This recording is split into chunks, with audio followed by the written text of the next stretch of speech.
Four, three, two, one. Well, hello again, everyone, and welcome back. My name is Don K. Preston. I am the president of Preterist Research Institute. And as last week, I'm with my very good friend, Michael Sullivan. Mike, you live in Carolina, correct? I did, but now I live in Knoxville, Tennessee, which is only Ah, about a couple hours difference from where I used to live. okay, very, very good. Been to Knoxville one time in 1982. My wife and I drove a 1969 Mach 1 428 Cobra jet from, Ooh, yeah, from Ardmore, excuse me, from Shawnee, Oklahoma, all the way to Knoxville. They uh, had the Mustang Grand Nationals right. there at Knoxville. There were hundreds upon hundreds of Mustangs there. It was an absolutely fantastic time. We had our infant daughter with us. She didn't enjoy the trip very much, I'll tell you that. Yeah, they rarely do. Yeah, very, very rarely do. But it really was a fantastic trip. We stayed with some folks there from one of the local churches that happened to be car enthusiasts and opened their home to us. So we had just a fantastic time. Awesome. Yeah. Well, folks, we're going to continue our discussion this evening, our response to Doug Wilson, who recently produced a video giving 10 reasons. Now, the name of the video was Theological Jenga and Full Preterism. He produced that in March of this year. He has since produced another video, which we're not giving all that much attention to. He didn't add any new information in that video. At least I don't remember it. Do you, Mike? Did Talking he? about the Hymenaeus and Philetus. Yeah, and we will address that subject for sure. We absolutely have to take care of that subject. But Mike, I don't know if you've noticed or not, but on my channel, and I'm going to be using these videos for my regular Thursday morning videos, my morning musings, in addition to posting it earlier as well. But I don't know if you had been on my YouTube channel or not, but about 15 minutes before coming on air, I looked and our very first video had over 920 views. Oh, nice. So there's obviously interest in from people who want to know, okay, how do preterists respond to this very noted, quote, scholar, unquote, by the name of Doug Wilson. So I was very encouraged by that. And the comments underneath our video from last week have been very, very positive, very appreciative of what you and I are doing. Yeah. So I think we're on the right track here, Mike, providing a service for people to have some, not, I don't want to use the word ammunition necessarily, although that's not a bad term, but at least a resource that they can go to. They know what Doug Wilson is saying. Now they need the counterpoint.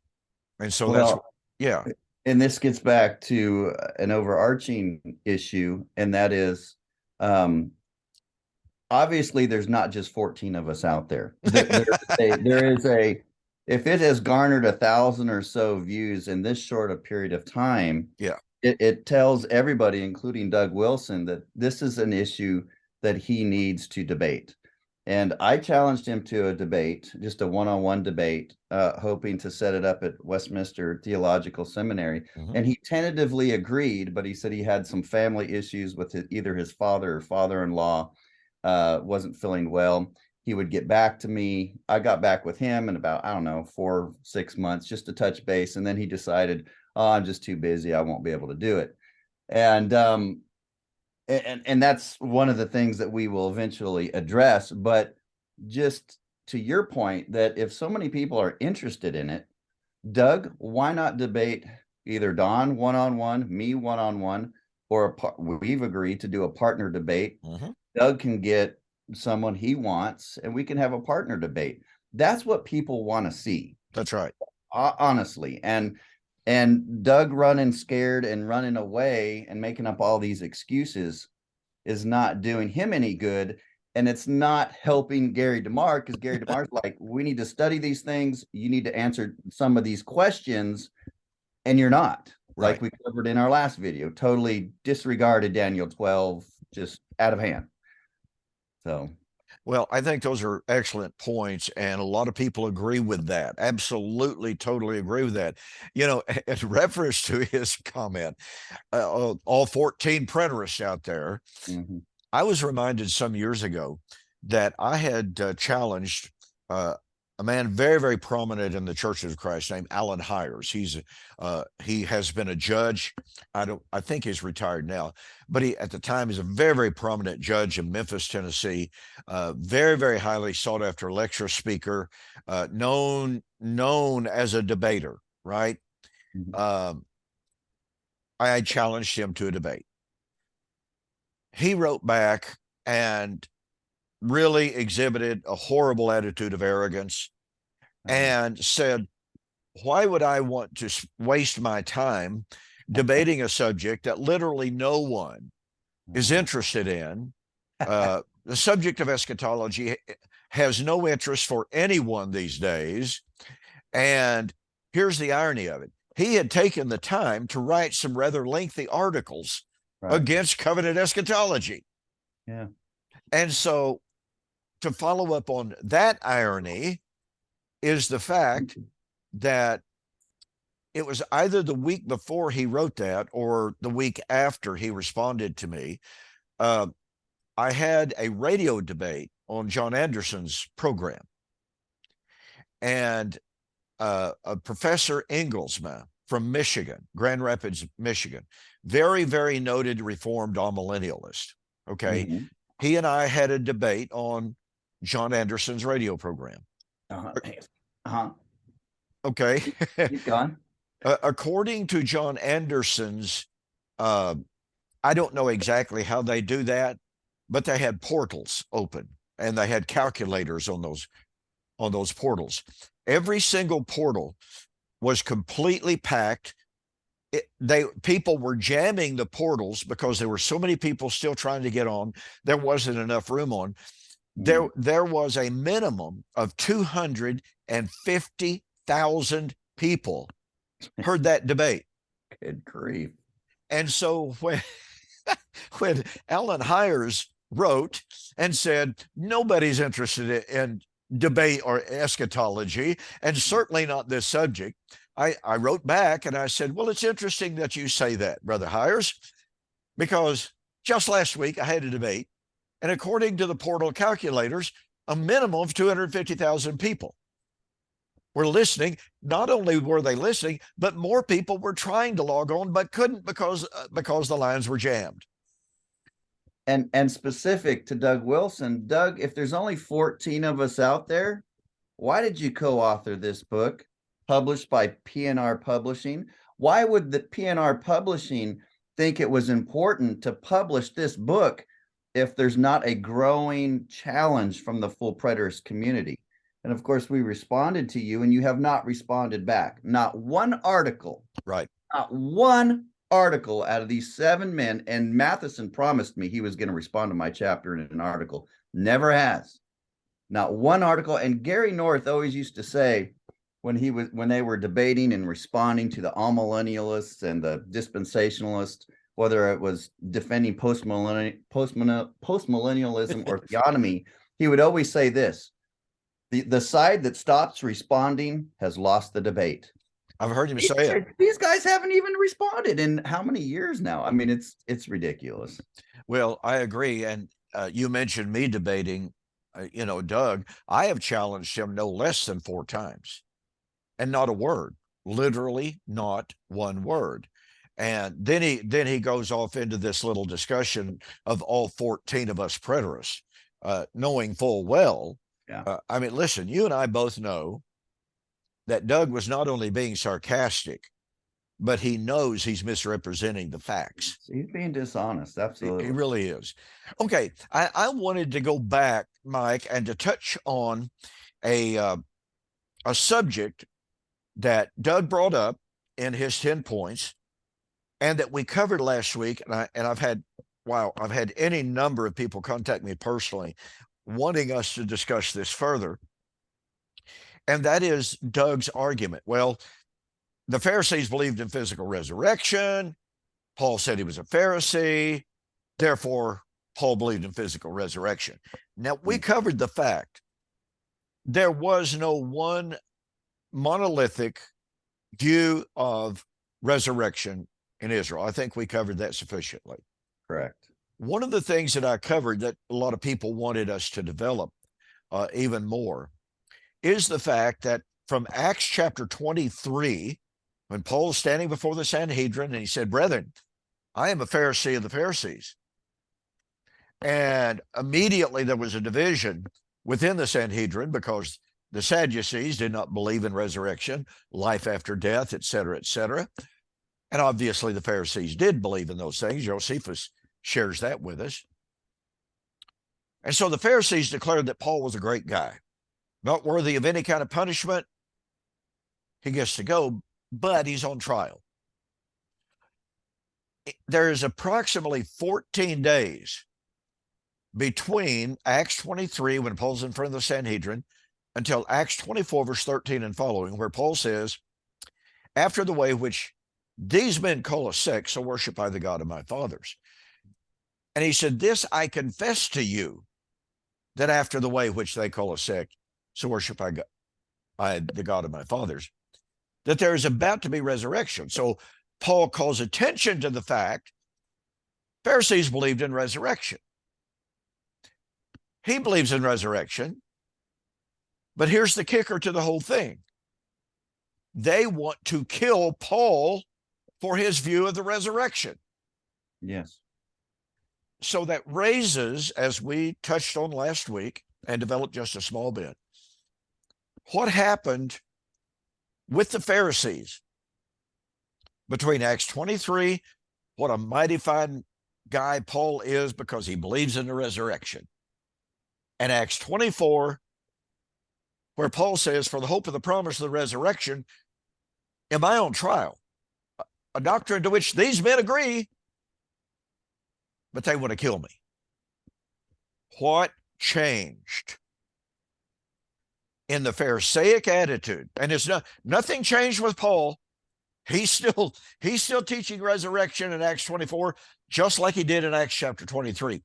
What changed with the Pharisees in their understanding of Paul, so that from declaring him totally innocent of all charges, and a fine fella he was, to now wanting to kill him for his doctrine of the resurrection? Well, do you want to keep going? Yeah, go ahead. Well, I think we kind of covered it. We did some. We did talk about that there were spiritual views, all right, of possibly even some of the Pharisees and some of the Jews at that time. And I don't see anything in the literature where they were going out and killing them because they believed in a spiritual. No. So I think and I'd have to read Acts again, just to be specific, but I think what's taking place there is that it's a spiritual resurrection, which I think that they wouldn't have that much of a problem with. I think the problem is that this spiritual resurrection is connected to Jesus's resurrection. He is the foundation of Israel's hope, of the 12 tribes, right? That's what he says. The 12 tribes of Israel is where this hope of resurrection is. And he's teaching and he's preaching that. But when he says that it's connected to Christ, on top of it being a spiritual resurrection, I think the combination of those two things just really gets them just gnashing their teeth. That's my... No, yeah, I agree with that in principle. I think there's also something else at work here. And I suggested everyone get a copy of my book, Paul on Trial, Paul, the Pharisees, and the Resurrection. Here's the reason why. I see a direct parallel. Matter of fact, let me see if I can find the chart. Yes. Yeah, I actually use that chart in my new book. Okay. Yes, on page 75 of this book, here are some parallels between Jesus's ministry and message and Paul's message and ministry. Jesus taught and offered the kingdom. Paul taught and offered the kingdom. No problem there, seemingly. Jesus was initially accepted by the Jews. The Pharisees initially thought Paul taught the resurrection like they did.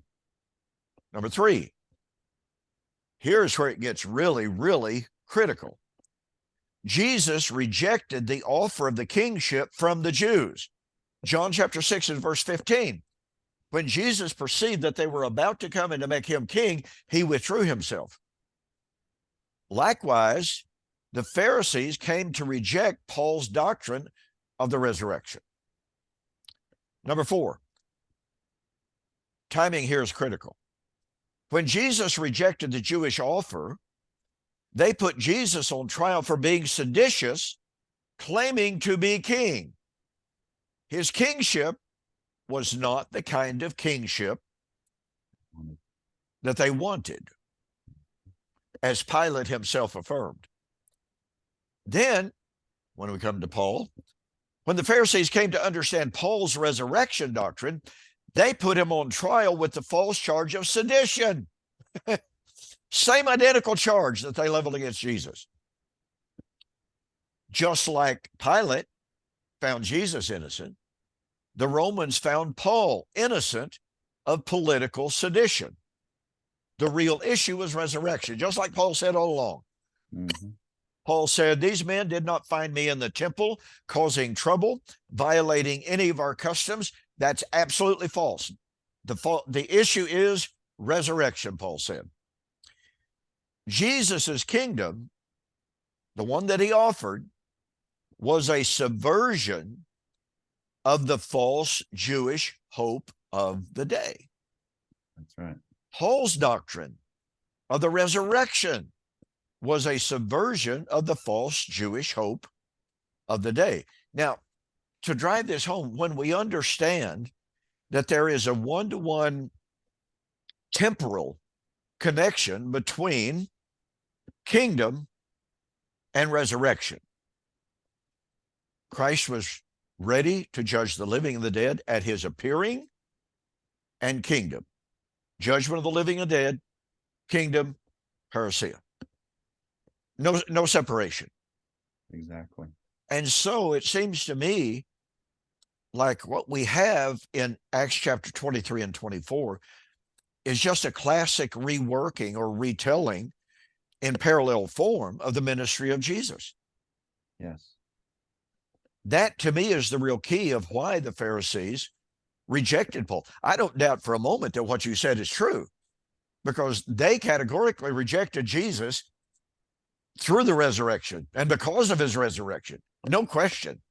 So when they understood that Paul was teaching resurrection through Christ and he was rejecting their concept of the kingdom, you know, when Paul said that God had translated them out of the kingdom of darkness into the kingdom of light,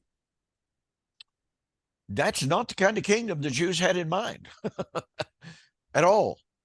Now, what's interesting about that to me, Mike, is that the Jews called the world outside of Judaism darkness. They called the kingdom of Israel light. Mm-hmm.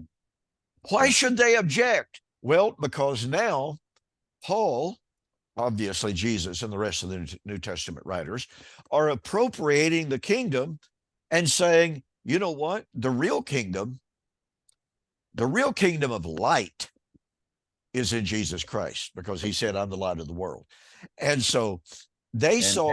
And they're the ones that are out in the darkness. They are the ones in darkness. Like the Gentiles. They're the ones that are cast out. Exactly. Needing to get in, and they didn't like that. And although there were spiritual views of the resurrection, no one was putting, and the kingdom maybe, no one was putting it together the way Jesus and Paul was. That was such a threat to the Pharisees and to their understanding of redemption and everything else. And I think that's where the hostility comes in towards Jesus and Paul, because they're connecting it all together on top of Jesus saying, I'm God, and unless you believe in me, you too will die in your sins. Yes. So, yeah, great points. I agree 100%. Okay, well, let's move on then. Associated with that point that he had was that he believed in the eschatology of Martha. We covered that. We talked about the Jewish concept, which he seems to think is so monolithic, which is just patently false historically. Right. And then he mentioned, I think it was his point number 3, if you have it listed as well, that he believes that we have to honor the resurrection doctrine found in Second Maccabees. Yeah, no, yeah, I've got that too. Actually, that's point 2, but Okay. yeah, Second Maccabees, I think 7:23. I'm not familiar in some of the Old Testament literature I was reading on the Jewish views of the resurrection. I think that one wasn't like, well, I'd have to go back. I don't remember that being a physical one. It's just a resurrection text per se, isn't it? Kind of Yeah. open In interpretation. in the works called the 12 Testaments of the Patriarchs, I believe that's the name of it, you do find some references to physical bodies coming out of the grave. No question about that. Boy, it's been a while since I read through the Testament of the 12 Patriarchs. But this particular text in Maccabees, I'm not so sure. I should have prepared for that one, but I will look that up Okay. and we will get very specific with that text and what the Jews thought of it. Oh, well, Um, I printed but off. they were mixed all over the place. They would look at references like this and say it's spirit, or in First Enoch, some of them would interpret it as spiritual, some of them would interpret it as physical. So appealing to Second Maccabees, I don't think really gets Wilson out of the actual dilemma, but Oh, it doesn't at all, because in some of those apocryphal letters, I think it's even Enoch, if I'm not mistaken, there is an emphatic rejection of a physical resurrection absolutely. and of being in heaven in glorified bodies. No physical body, no raising of the physical body out of the grave, not there. It's not mentioned. It's simply excluded, but having a body in heaven glorified and marvelous and eternal. And so that's a categoric rejection of Doug Wilson. So he wants to appeal to the Maccabees, and yet you have others. And let's face it, the book of Enoch was incredibly influential and popular in the first century, in the first century church, even. That's just a well-known fact. And so once again, we find Doug Wilson ever so conveniently appealing to a given intertestamental work in support of his position, when the fact is, I thought we'd just take a look at this narrative that is found in Maccabees. Okay, yeah. Because here what we find Eleazar, pardon me, having 7 brothers and the mother of those brothers. And this is in chapter 6 and 7. And interestingly enough, I found this reading on Bart Ehrman's site.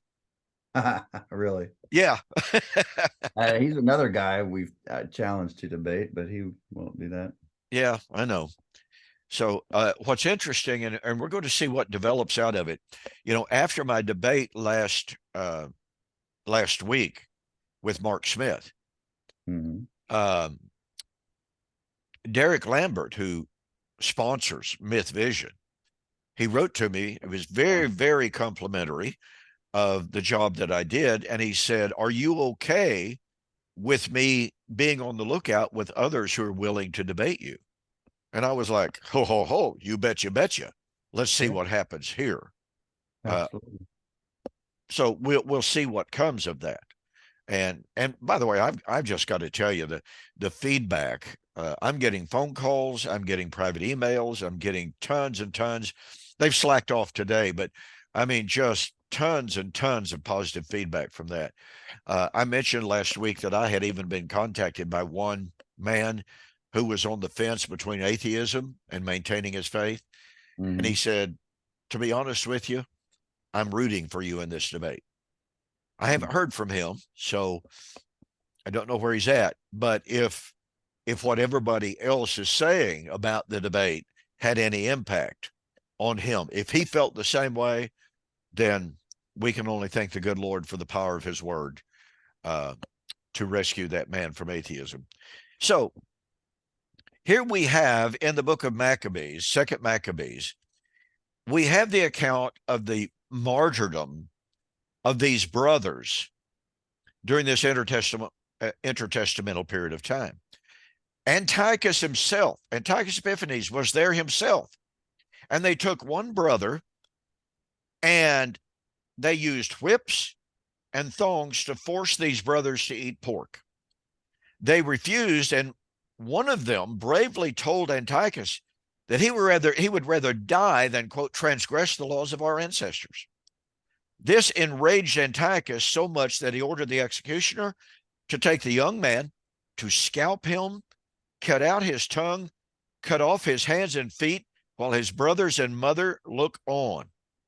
When he was then utterly helpless, but still breathing, strangely enough, the king ordered him roasted on a giant metal pan placed atop a large fire, and thus he died. Now, each of the brothers saw what would happen. This is Ehrman's reporting of this now. If they continued to refuse, but they remained stalwart. One by one, they were tortured to death, while the surviving brothers and their mother encouraged them to stay true to the law. You know, it's difficult to imagine being there and witnessing that.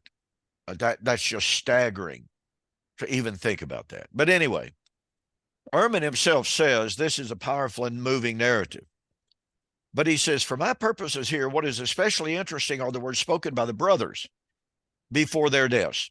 The second brother is tortured like the first, but while he can still speak, he tells the king, you accursed wretch, you dismiss us from this present life, but the King of the universe will raise us up to an everlasting renewal of life because we have died for his laws. Now, a note There's nothing here. there about physical body. That's exactly the point. Yeah. He does not say we're going to come out of the dirt. Right. Okay, well, we'll go on. The third brother says before his death, with respect to his tongue and his hands that were about to be cut off. Now, notice what he says. This is fascinating. I got these from heaven, and because of his laws, I disdained them. It doesn't look to me like he has an overreaching attraction or attachment to his physical body. But he said, because of his laws, I disdain them, and from him, I hope to get them back again. Yeah, okay. Restoration of a physical body. What else does he say? Nothing. And we want to come back to this third brother because it raises all sorts of interesting questions. Okay. When the fourth brother, he dies, here's where it gets really, really interesting for people like Doug Wilson, Kenneth Gentry. We even touched on this a little bit last week, but here we have support from this fourth brother. When the fourth brother dies, he exclaims to the king, one cannot but choose to die at the hands of mortals and to cherish the hope of God, to cherish the hope God gives us of being raised again by him. Okay, raised again. But watch this. But for you, speaking to Antiochus and his torturers, for you there will be no resurrection to life. No resurrection. So he's teaching annihilation for the wicked. Obviously. Yes. And so those faithful to God will be raised, Ehrman says, but not those who deny God and oppose his people. Now, there's actually a lot here that really does not give aid and comfort to Doug Wilson. Notice that this emphatic statement that the wicked will not be raised to life. They won't be alive. Right. There goes Doug's view. There goes Doug's view of an eternal conscious torment. So how much of a parallel does he want to have here is what you're saying? That's the whole point. You Yeah. know, if you're going to say, oh, I believe in the eschatology and the resurrection of second Maccabees. Well, wait a minute, Doug. The second Maccabees said the wicked do not rise. And by the way, we have a very interesting verse on this from Isaiah chapter 26. When Yahweh is addressing through the prophet his people, and he says, your dead bodies will rise, but their bodies, that's the bodies of the wicked, will not rise. Now, wait. Doug doesn't believe this. Doug believes that there is a resurrection of the just and the unjust. But Isaiah 26 says, the wicked will not rise. Now, that's a real conundrum. Yeah. That's problematic. And Then, oh, go ahead. Go ahead. Go ahead. I was just going to read something real quick out of my book, and I'm quoting Lester Grabe in his book, An Introduction to Second Temple Judaism: History and Religion of the Jews in the Times of Nehemiah, the Maccabees, Hillel, and Jesus. He says this: it is sometimes asserted that the resurrection of the body was the characteristic Jewish belief. Now, that's what Doug is saying. This is not borne out by the data. A variety of beliefs seem to be attested about the same time in Israelite history. One of these was the resurrection of the body, but there is little reason to think that it was earlier or more characteristic of Jewish thinking than the immortality of the soul or the resurrection of the spirit. And it is clear that some Jews still maintain the older belief in no afterlife. The Sadducees see such and such, or one group who thought so. So did Ben Sarar.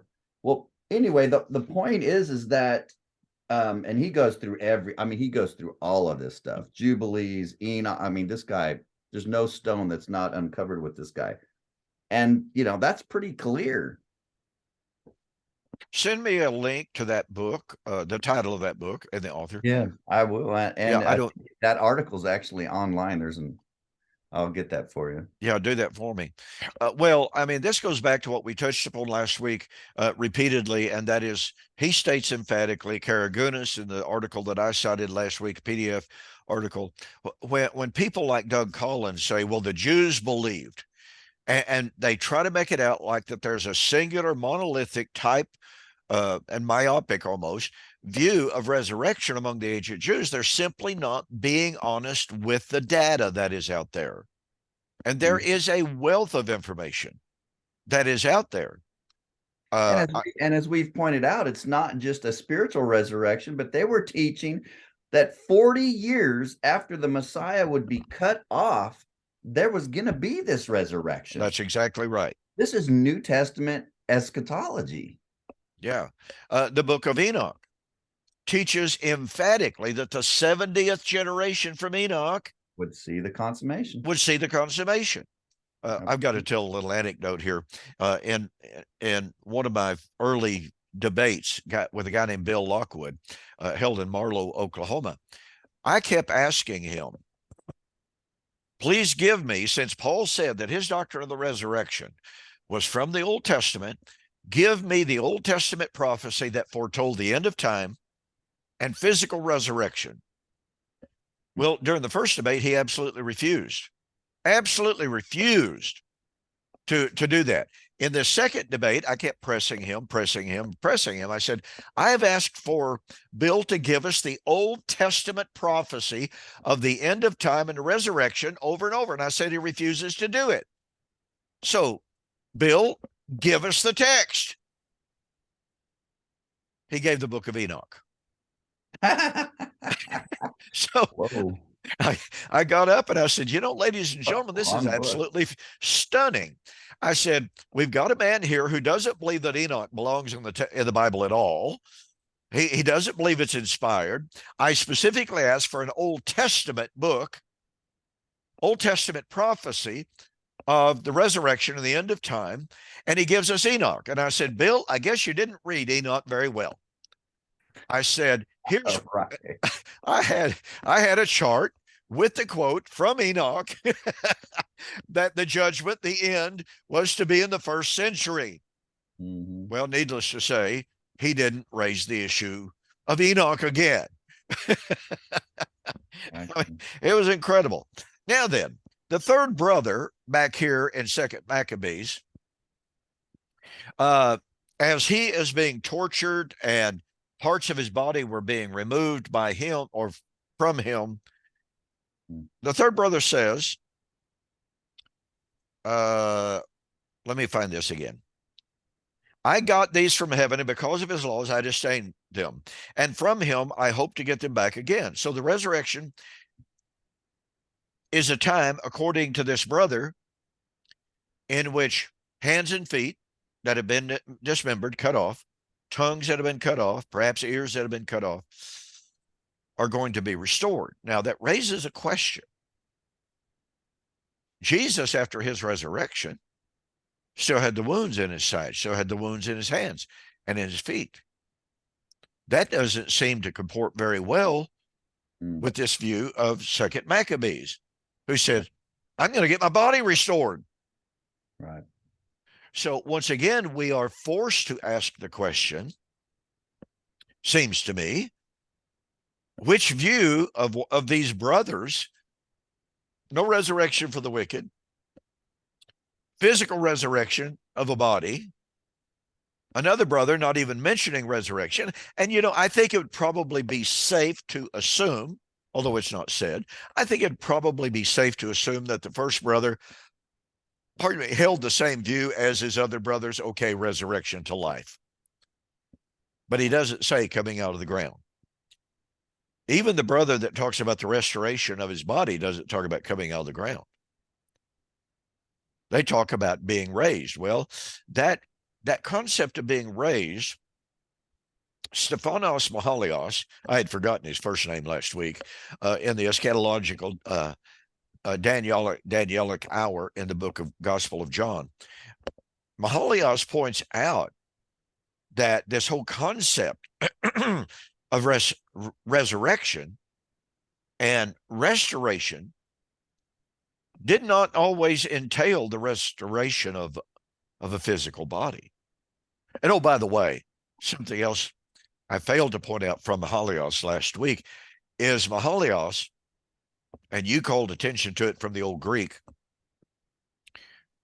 is that it's literally the hour, the last hour would be the resurrection of Daniel chapter 12.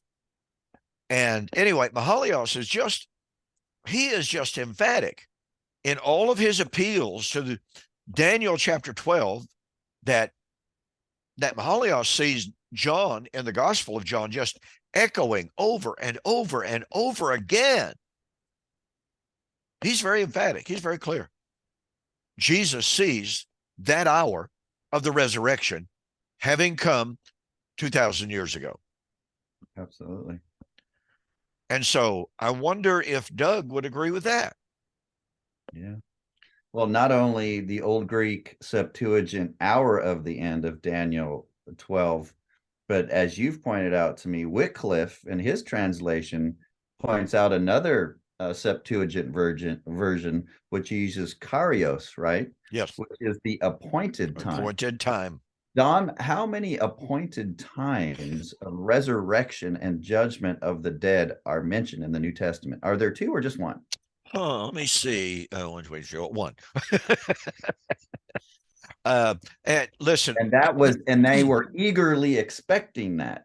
Exactly. And there were all kinds of time text connected to that one appointed time, Doug Wilson.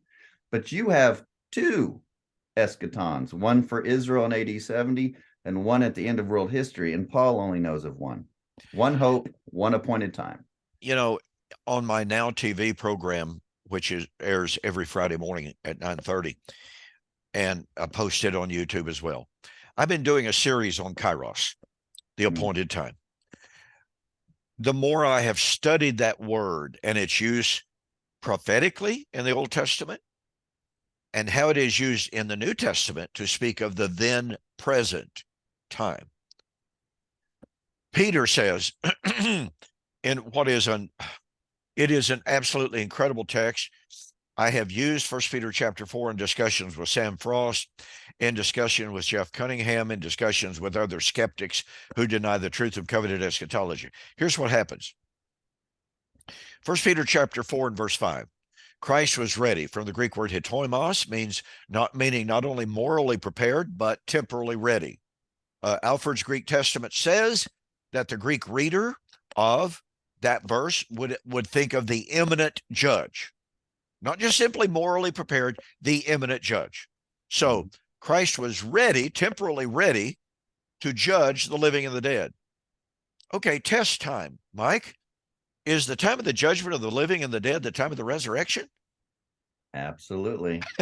How can you have the judgment of the dead without the resurrection of the dead?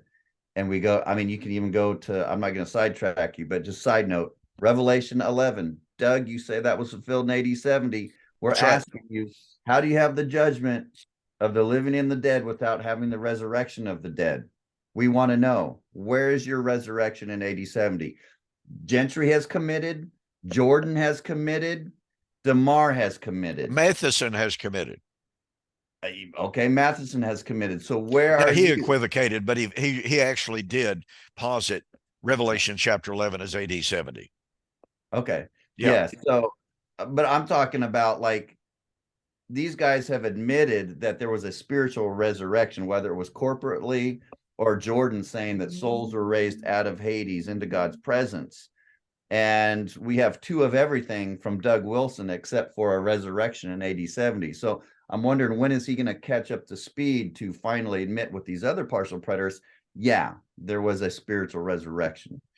And this is an extremely, extremely powerful point that these men have been avoiding like the plague. I mean, let's just face it. So back to 1 Peter chapter 4, but that's all great stuff, and we needed to get that in there. Christ was ready to judge the living and the dead. Well, the living and the dead are mentioned in Revelation chapter 11 that we've just seen. All of these men, Gentry, Jordan, etc., all posit resurrection AD 70. Judgment of the living and the dead in AD 70. Folks, don't fail to catch that. That's critical. Okay. 1 Peter chapter 4, verse 7. The end of all things has come. It's in the perfect tense, meaning it's arrived. They're living in the time of the end. And so you have Christ was ready, temporally ready, to judge the living and the dead, resurrection. You have the end of all things, which I think Doug Wilson is going to agree the resurrection is at the end of all things. So here's Peter affirming the end of all things has drawn near, or has come.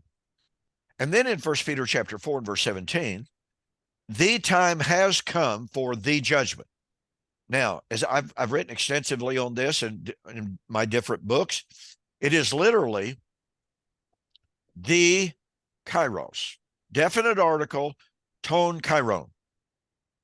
So it is it's the appointed judgment. It is the appointed time for the judgment. It is tone. Daniel. Pardon? That's Daniel 12 then. That's Daniel chapter 12. That's the last hour. That is the hour of the resurrection. Wait a second. Doug told us how vague Daniel 12 was. And we had to let the New Testament interpret Daniel 12. And you've just connected a time statement that he connects to AD 70 with the judgment and resurrection of Daniel 12. Where is he? Great point. Great point. So here is Peter, and I want to back up just a little bit and take note of something. In Luke chapter 21 and verse 8, Jesus said, beware and do not be deceived. Many will come in my name saying, I am he, and the end has come, or the time has come. The chiron, the kairos. The end has come.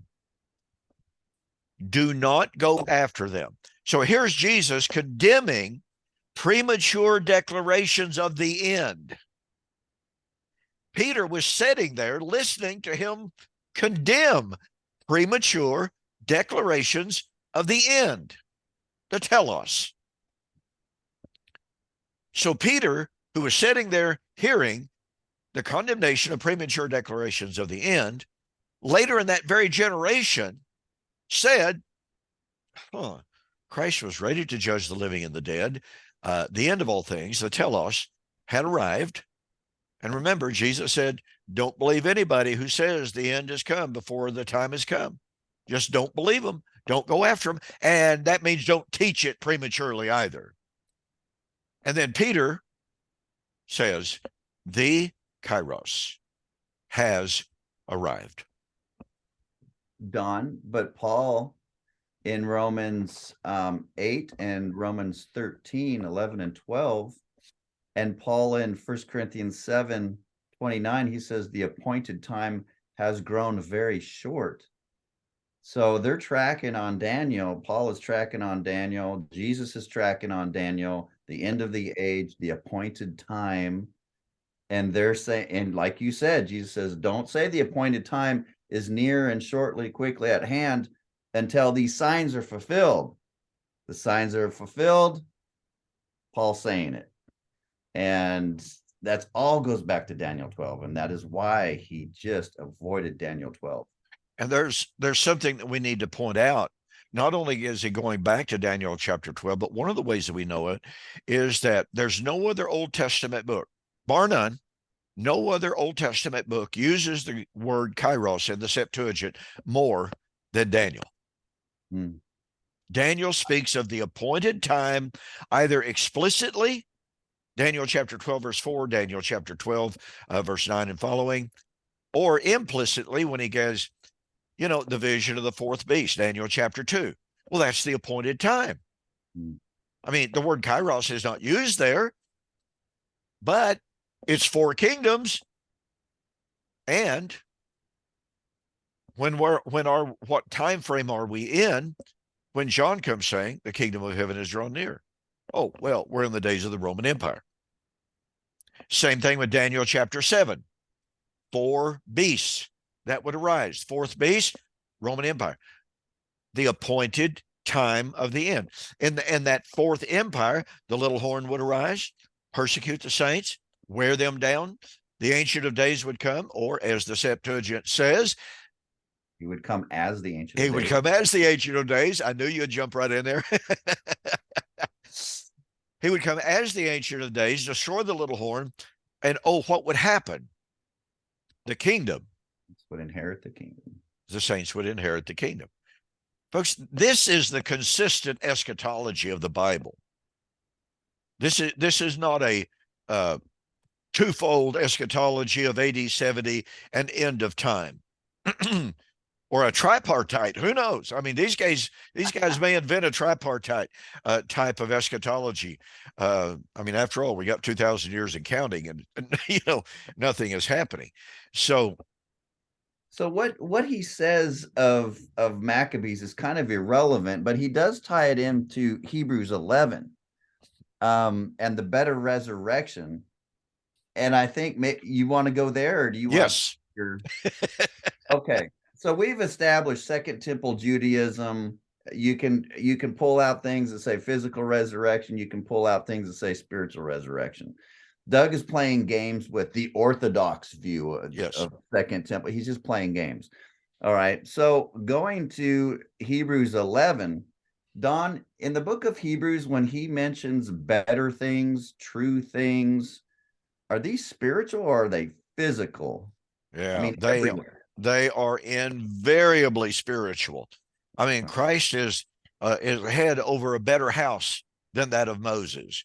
I don't think we're talking about a literal physical house. It's the spiritual house. Christ is priest over the true tabernacle, which God pitched, and not man. He is the high priest, not of the tribe of Levi, but of the tribe of Melchizedek. Thou wert a priest forever after the order of Melchizedek. Where is his priesthood? It's in the heavens. If he were on earth, he could not be a priest, seeing that they're priests according to the law.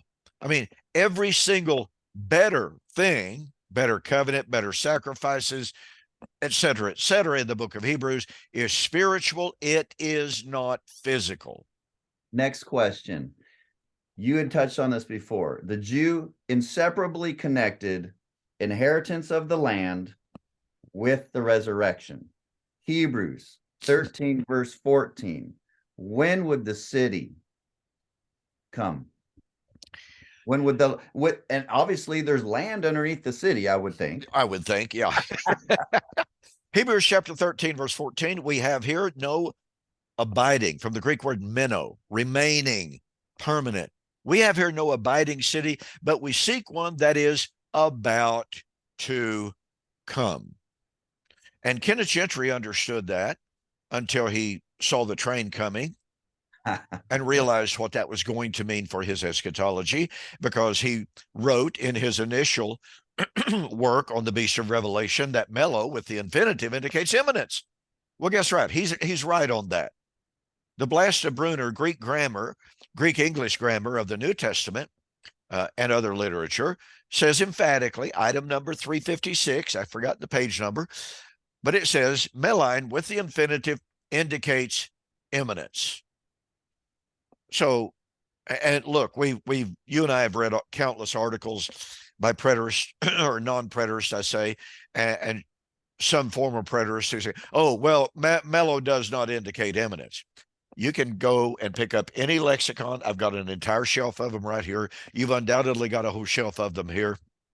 Yes. Now we're going to segue into the next text with this thought. His next passage was Romans 8, 18 to 23. Speaking about mellow and two other imminent time texts there. Oh, yeah, but we got to do something else with Hebrews 11, because I'm telling you, yeah, this is absolutely incredible.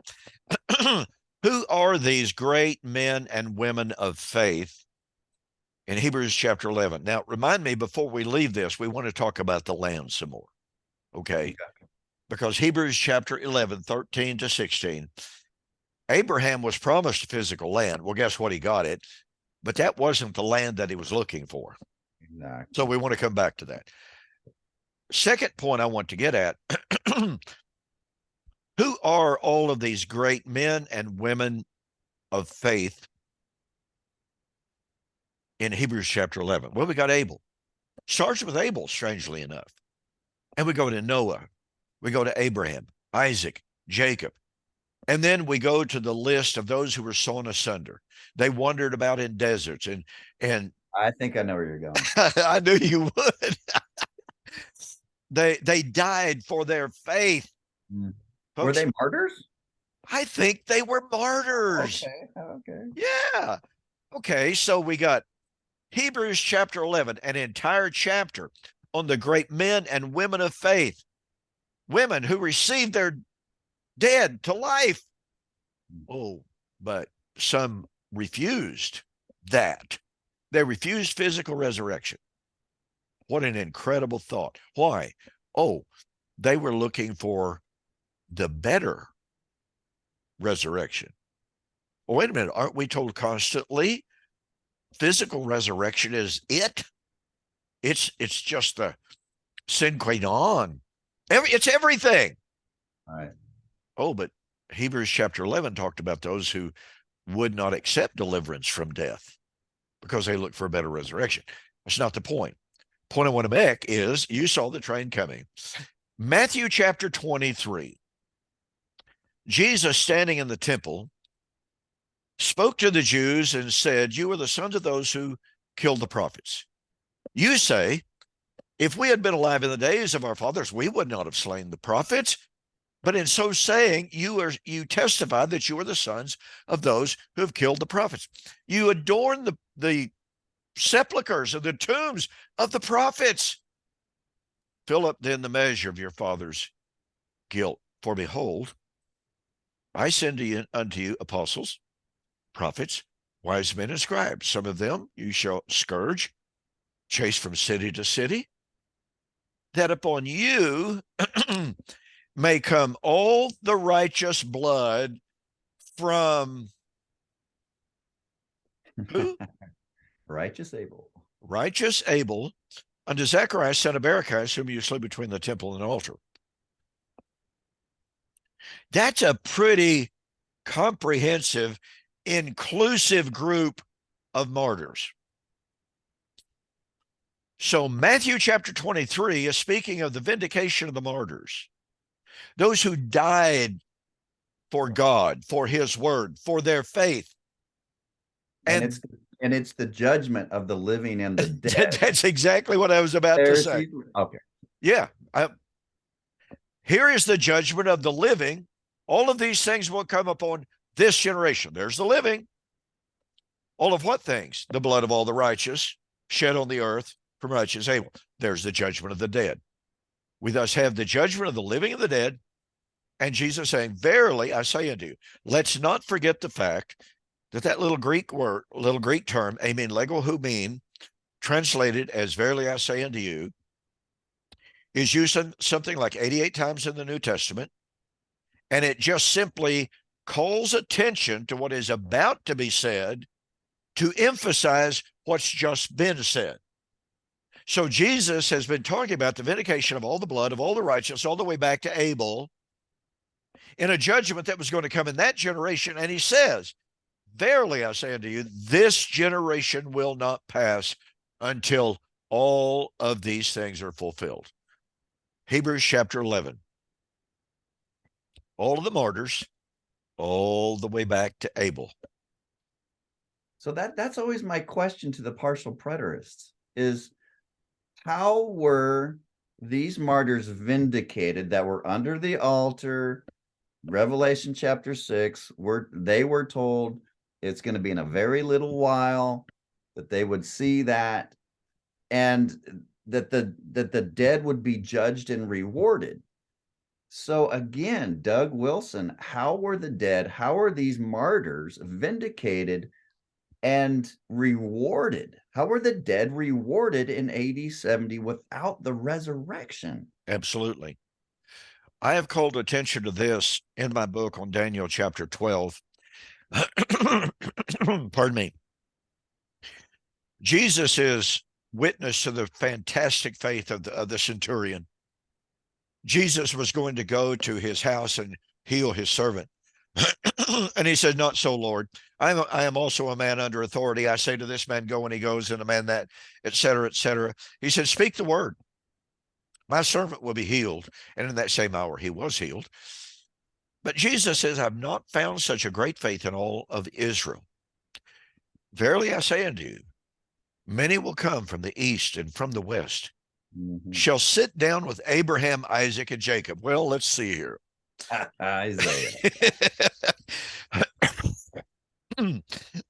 Pardon me. Abraham, Isaac, and Jacob are going to sit down in the kingdom, which is the resurrection. Unless you want to have them sitting at a banquet, the messianic resurrection banquet in Hades. Doesn't work. Okay. This is Isaiah chapter 25, verse 6. On this mountain, that's Mount Zion. Mount Zion is the eschatological mountain. It's the locus, pardon me. It's the locus of salvation, of kingdom, of the teaching of the law, of righteousness. Every eschatological tenet you can possibly imagine is focused in Zion. So on this mountain, the Lord said, I will make a great feast, a feast of wine on the lees, a feast of fat things. See, I love fat personally. So there I've got my justification for it. Give me a good T-bone with a big old chunk of fat in it, that big. So a feast of wine on the lees, a feast of fat things, and he will destroy death forever. Wait a minute. This is the messianic resurrection banquet. You don't get to sit at this banquet unless you're resurrected. Well, when would this take place? When would this banquet be fully established? Oh, you're going to see, and as the parallel in Luke chapter 13, 23 through 31 says, you're going to see this when you yourselves, that's the Jews, are cast out. So at the time of the casting out of Israel, Abraham, Isaac, and Jacob would sit down at the resurrection banquet. Now, wait a minute. I think Doug Wilson agrees that the Jews were cast out in Yeah. AD 70. Yeah. Yeah, he sure I've does. I've done exhaustive study on this passage, and it's so funny, Don, because all of your cross references in your Bible are going to tell you that that event is the fulfillment of Isaiah 25. And Exactly. you read all the commentators, all of your good amillennial Every one of them. they're going to tell you this is the fulfillment. But when you read the partial preterists, they just tell you that Jesus's teaching here is fulfilled in AD 70, but they will not tell you where that promise is in the Old Testament, because Right. they know if they do, that that is when death is swallowed up and overcome. 1 Corinthians 15. Exactly. That's why they ignore it. That's why they won't talk about it. That is exactly right. I'm just like you. I've done exhaustive research on Isaiah chapter 25. And believe it or not, I know you'll find this hard to believe, but I've actually started a book on just Matthew 8:11 and the correlation of Isaiah 25. Oh, yeah. Yeah. I No mean, one else wants to talk about it. I no mean, one else wants to talk about it. So here we have the Messianic banquet. Here's the point I make in my Daniel chapter 12 book when I discuss Matthew chapter 8. Okay, if the Jews were cast out of the kingdom in AD 70, and that's the time of the banquet, then that's the time when Abraham, Isaac, and Jacob sit down in the resurrection banquet. But wait a minute. That means the resurrection took place in AD 70, but I think it's more than obvious. Abraham, Isaac, and Jacob didn't come out of the dirt to sit down at a literal physical banquet. exactly. They were removed from Hades. They went to heaven. So Doug fails, and the partial preterist fails when they connect the wedding, the eschatological wedding in AD 70, whether it's Revelation 17 to 21, or the divorcing of the harlot and the unfaithful wife, and the consummation of the marriage to the new covenant wife. They fail miserably to connect the Old Testament and the Jewish mindset, marriage, resurrection. Absolutely.